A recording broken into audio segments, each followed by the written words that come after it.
Hola, buenos días. En este video, nuestro grupo de trabajo, conformado por Daniela Quiñones, María Camila Mantilla y yo, Leonardo Moreno, vamos a presentar el proyecto final de Física 2.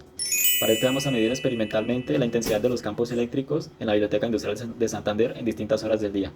El objetivo de esta investigación es medir los riesgos de salud pública que existen debido a estos campos eléctricos y a qué fuentes se deben.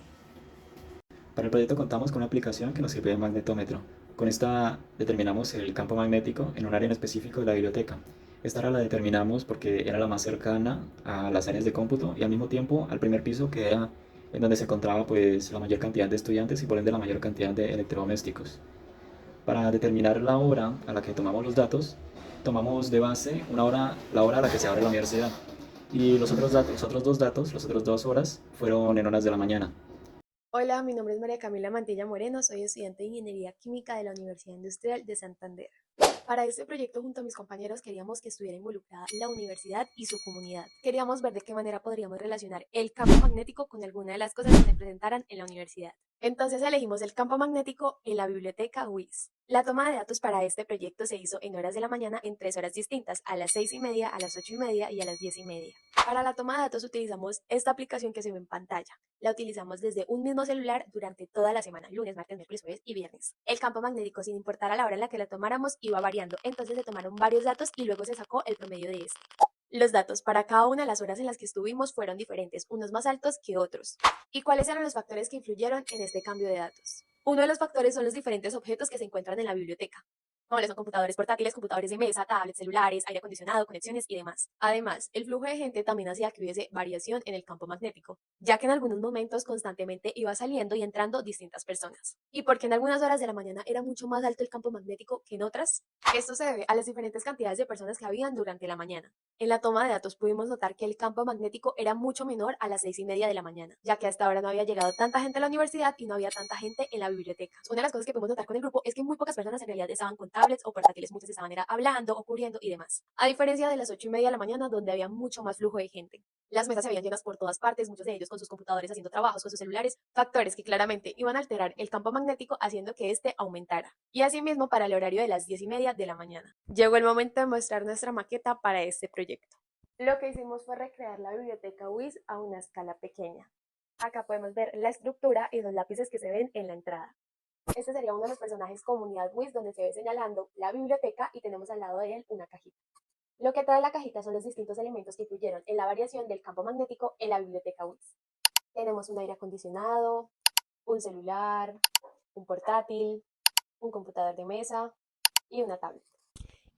Para el tratamiento de datos lo que hicimos fue organizar los datos en tablas con los promedios por hora y por día, con los cuales elaboramos dos gráficas.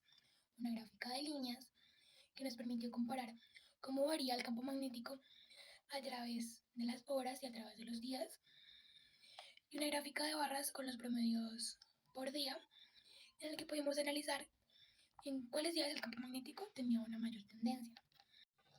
Y ahora para realizar un análisis entre los días de la semana, pudimos observar que el lunes tiende a ser el campo magnético más bajo, mientras que el viernes el campo magnético suele ser el más alto.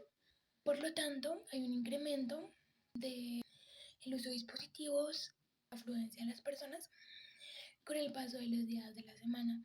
Para concluir la investigación hay que recordar los objetivos mencionados al principio de la misma, los cuales eran más que nada con respecto a las variables. Primero, las variables que inciden en el campo magnético y segundo, las variables del campo magnético que inciden en el riesgo de las personas.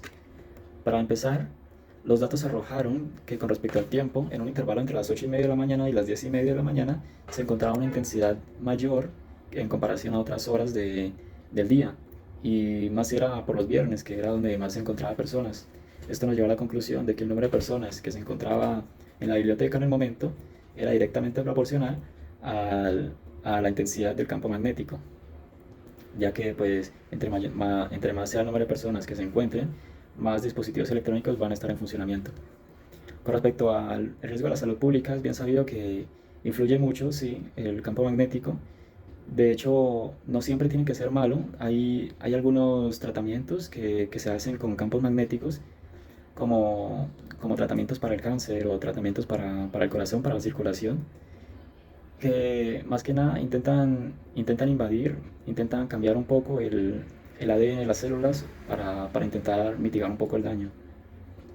Pero es cierto que no en todos los entornos nos encontramos en un ambiente de ese tipo, es decir, un ambiente controlado en el que no haya un campo magnético que sea mortal, y más si es de manera constante.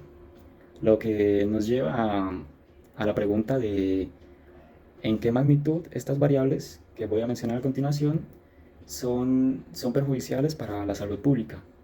Y hecha la investigación, encontramos que existe otra variable, aparte de la intensidad del campo magnético, que también incide en el riesgo que tenga para la salud para las personas, la cual es la frecuencia del campo que pueda tener el campo magnético. Con esto se refiere al número de oscilaciones que tenga por segundo. Por poner un ejemplo, los rayos ultravioleta tienen una frecuencia de oscilación bastante alta, lo que provoca que a una exposición por largos periodos de tiempo, la capa más externa de la piel pueda llegar a caerse, y esto es debido a, a que las células mismas están mutando, y para evitar que sean cancerígenas se terminan autodestruyendo por el bien de nosotros. Esto sigue siendo muy arriesgado, aunque nuestro cuerpo se encargue de eso. Sigue siendo muy arriesgado porque pues, puede generar un cáncer de piel. Y no solo las frecuencias altas, también las frecuencias bajas. Se ha comprobado que las frecuencias bajas inciden en procesos de tipo biológico, o sea, de síntesis de proteínas y así. Y también no hay que dejar de lado también que existen riesgos de tipo de intensidad magnética. Los campos magnéticos muy intensos también se comprobó en una pequeña población de moscas que genera mutaciones en más de un 8% en comparación con las que no reciben radiación de este tipo. Esperamos que nuestro proyecto haya sido de su agrado.